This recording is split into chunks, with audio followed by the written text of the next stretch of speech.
الحمدللہ نحمدہ ونستعینہ ونستغفرہ ونؤمن بہ ونتوکل علیہ ونعوذ باللہ من شرور انفسنا ومن سیئات اعمالنا من یہدہ اللہ فلا مضل لہ ومن یضللہ فلا ہادی لہ ونشہد ان لا الہ الا اللہ ونشہد ان محمدا عبدہ ورسولہ اما بعد فإن خیر الحدیث کتاب اللہ وخیر الہدی ہدی محمد صلی اللہ علیہ وسلم وشر الامور محدثاتها وکل محدثات بدعہ وکل بدعۃ ضلالہ وکل ضلالۃ فی النار۔ اعوذ باللہ من الشیطان الرجیم، بسم اللہ الرحمن الرحیم۔ السلام علیکم ورحمۃ اللہ وبرکاتہ۔ وعلیکم السلام ورحمۃ اللہ وبرکاتہ۔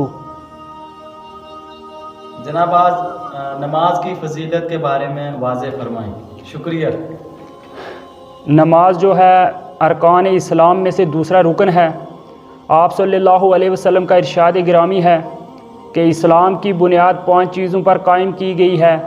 اول گواہی دینا کہ اللہ کے سوا کوئی معبود نہیں اور بے شک محمد صلی اللہ علیہ وسلم اللہ کے سچے رسول ہیں، اور نماز قائم کرنا اور زکوٰۃ ادا کرنا اور حج کرنا اور رمضان کے روزے رکھنا۔ یہ حدیث بخاری شریف اور مسلم شریف دونوں میں ہے۔ اسی طرح ترمذی شریف کی ایک اور حدیث ہے کہ نماز اعمال میں افضل ترین عمل ہے۔ آپ صلی اللہ علیہ وسلم نے فرمایا اعمال میں افضل ترین عمل نماز کو اس کے اول وقت میں ادا کرنا ہے۔ اسی طرح صحیح مسلم کی ایک اور حدیث ہے کہ آپ صلی اللہ علیہ وسلم نے فرمایا کہ آدمی کے کفر اور اسلام کے درمیان صرف فرق ہی نماز ہے۔ نماز جو اسلام کا ستون ہے، بس اسی پر توحید کے بعد اسلام کی بنیاد رکھی گئی ہے۔ امام احمد کی ایک روایت ہے کہ آپ صلی اللہ علیہ وسلم نے فرمایا اس کام کا سر یعنی بنیاد اسلام ہے اور اس کا ستون نماز ہے۔ نماز صاحب نماز کے لیے نور ہے۔ آپ صلی اللہ علیہ وسلم نے فرمایا نماز نور ہے، نماز گناہوں کا کفارہ ہے۔ اللہ تبارک و تعالیٰ نے قرآن مجید میں ارشاد فرمایا کہ دن کے دونوں سروں میں نماز برپا رکھ اور رات کی کئی آیتوں میں بھی یقیناً نیکیاں برائیوں کو دور کر دیتی ہیں۔ صحیح بخاری اور مسلم کی ایک روایت ہے کہ آپ صلی اللہ علیہ وسلم نے فرمایا کہ تمہاری کیا رائے ہے کہ اگر تم میں سے کسی کے گھر کے دروازے پر نہر ہو، اس سے ہر دن 5 دفعہ غسل کیا جائے، کیا اس پر کوئی میل باقی رہے گی؟ صحابہ نے عرض کی کہ کوئی میل باقی نہیں رہے گی۔ اس پر آپ صلی اللہ علیہ وسلم نے فرمایا بس یہ 5 نمازوں کی مثال ہے، اللہ ان سے گناہوں کو مٹاتا ہے۔ اسی طرح صحیح بخاری اور مسلم کی ایک اور روایت ہے کہ ایک آدمی نے رسول اللہ صلی اللہ علیہ وسلم سے اسلام کے متعلق سوال کیا۔ آپ صلی اللہ علیہ وسلم نے فرمایا دن اور رات میں 5 نمازیں ہیں۔ پھر حضرت طلحہ رضی اللہ تعالیٰ نے پوچھا کیا نمازوں کے علاوہ بھی مجھ پر کوئی نماز فرض ہے؟ آپ صلی اللہ علیہ وسلم نے فرمایا نہیں، ہاں یہ کہ تو نفل نماز پڑھے۔ یعنی اگر بندہ کوئی کام کاج کرتا ہے، کوئی اپنا کوئی ورک کرتا ہے، کچھ بھی کرتا ہے، تو اس کے لیے یہ ہے کہ وہ اگر صرف فرض ہی پڑھے تو اس کے لیے کافی ہیں، لیکن نفل اگر پڑھے گا تو اس کا اللہ کے ہاں بلند مقام ہوگا۔